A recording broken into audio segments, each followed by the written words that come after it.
Hello guys, so this is going to be my 2 years in retrospect of the True Red ballpoint pen.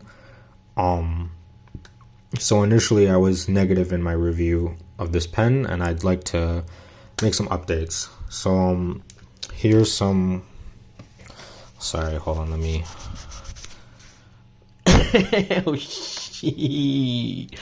Alright, there we go, it's in focus now. So these are some notes I took at the end of class. I'm back in school, so I've been using a lot of pens. And the writing experience, originally I said it was smooth, which is very true actually. It actually takes very little energy to create a mark. So I'll try and move it as lightly as I can to show you. So it will create some gaps if you do it really light, but you barely need any force to make marks. And then we're going to do the typical test of curly lines, see if there's any gaps, fast quick lines, see what's up with that. And then earlier I actually did a drawing test with excuse my art, I did a drawing test with this, and I think because my skill is pretty bad, I think this is actually a really good result with this pen. And to give a point of comparison, I have the classic that a lot of people love, the Bic round stick, and I tried to redraw the same thing. I was getting a little tired, so it's not as good, but this pen is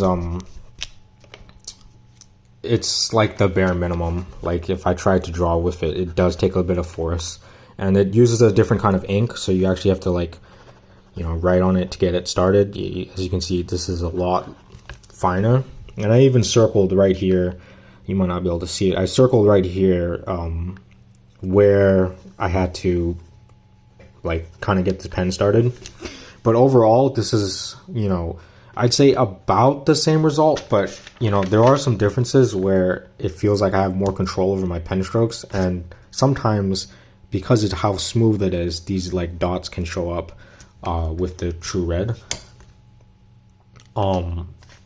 Whereas because this pen uses an oil-based ink or something, I didn't actually get much of that. I had a little bit here and there, and one thing I didn't do is the smudge test, so I'm about to do that right now.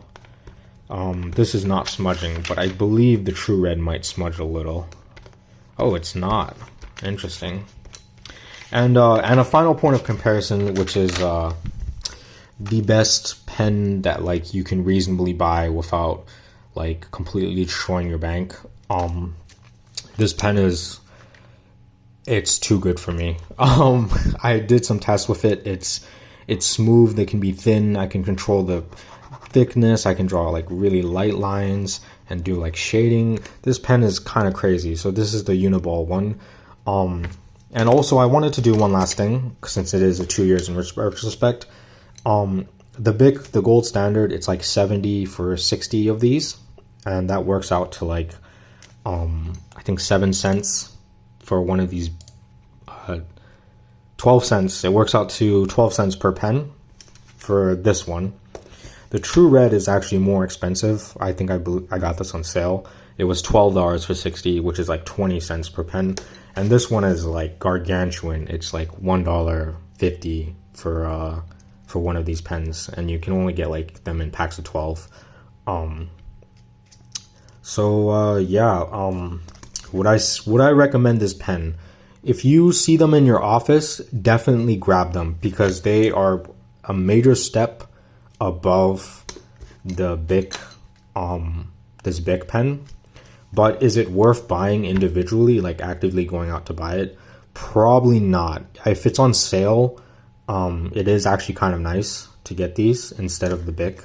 But for purely utilitarian purposes, if you really need a bunch of pens for some reason, it's much better to much more economical to go for this. And I don't know, if you're some crazy pen enthusiast, this is actually a pretty nice pen as well. Another thing of note is I think these are all roller balls, so there's a limitation to this technology. I typically use, so this is going a little bit overboard, but you know what? Let's do that. Let's go a little overboard. Oh, what a surprise. I actually don't have it with me. So I typically use more like gel pens. This is a gel pen I don't use often because it's really thick. Gel pens, they are pretty nice if you want dark lines. And I have an example of, yeah, that's a problem. They actually do smudge. So if you're worried about smudging, it's better to, stick with roller balls. But I have these notes with my gel pen, and you can see that their lines are much, much like darker, as opposed to this True Red, where the lines are kind of like, you kind of have to work for it if you want a darker line, but like it's good enough, if that makes sense. And then like the Bic is like just enough to get it so you can actually see it, which is, kind of sucks, but it's still overall a nice pen. Like if you're a skilled artist, like you can definitely go very far with these. Just any pens really in general, like any writing utensil. And yeah, that concludes my 2 years in retrospect of the True Red ballpoint pen. Final thoughts: if you find it in your office, take them, but don't actively go out and buy these. The True Red gel pens are so much better if you want a quality pen. So yeah, True Red makes some nice pens, but the market is so competitive. There's like so many other pens to choose from, but yeah, once again, like these is a really smooth. It's a really smooth writing experience. It's probably one of the smoothest I felt for a ball pen. So you got to keep that in mind if you're shopping for pens, I guess. Thank you.